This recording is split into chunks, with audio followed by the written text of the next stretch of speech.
ഇന്ന് നമുക്ക് കംപ്ലീറ്റ് ചെയ്യാനായിട്ടുണ്ടായിരുന്ന ഒരു ബ്ലാക്ക് ഫോറസ്റ്റ് കേക്ക് ആയിരുന്നു കേട്ടോ. അപ്പോൾ നല്ല തിക്കായിട്ടുള്ള ഫില്ലിംഗ് ഒക്കെ കൊടുത്തു. നമ്മൾ നമ്മുടെ കേക്ക് ഫുള്ള് ഫൈനൽ കോട്ടെല്ലാം ചെയ്തെടുത്തിട്ടുണ്ട്.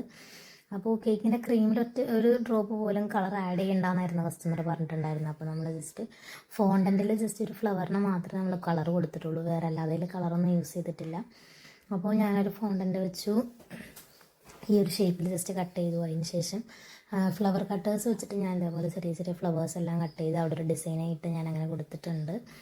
ഞാൻ ഉദ്ദേശിച്ചത് എന്താണെന്ന് നിങ്ങൾക്ക് മനസ്സിലായി എങ്കിൽ നിങ്ങളൊന്ന് കമൻറ്റ് ചെയ്യുക. പക്ഷെ അതുപോലെ ഒന്നും ആയില്ല.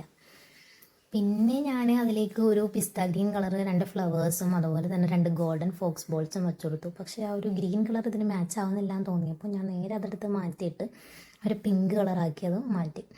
അതിനുശേഷം ഞാൻ അതിലേക്ക് ഒരു 4th ബർത്ത്ഡേക്ക് വേണ്ടിയിട്ടുള്ള കേക്ക് ആയതുകൊണ്ട് തന്നെ ഒരു ചെറിയൊരു കുട്ടീനെ ഞാൻ സൈഡിൽ വെച്ചു കൊടുത്തു. പിന്നെ അതുപോലെ തന്നെ അതിലേക്ക് ഒരു ഹാപ്പി ബർത്ത്ഡേയുടെ ടോപ്പർ വെച്ചു. പക്ഷേ എന്നിട്ടും എനിക്ക് ഫൈനൽ ലുക്ക് അത്ര അങ്ങോട്ട് ഇഷ്ടമായില്ല. പിന്നെ ഞാൻ ആ ഒരു ബേബിയുടെ ആ ഒരു സ്റ്റിക്കർ എടുത്തിട്ട് കേക്കിൻ്റെ സെൻറ്ററിലേക്ക് വെച്ച് കൊടുത്തിട്ടുണ്ട്. അപ്പോൾ ഇതാണ് നമ്മുടെ കേക്കിൻ്റെ ഫൈനൽ ലുക്ക്. ഇഷ്ടമായ എല്ലാവരും ലൈക്ക് ചെയ്യുക, സബ്സ്ക്രൈബ് ചെയ്യുക. താങ്ക്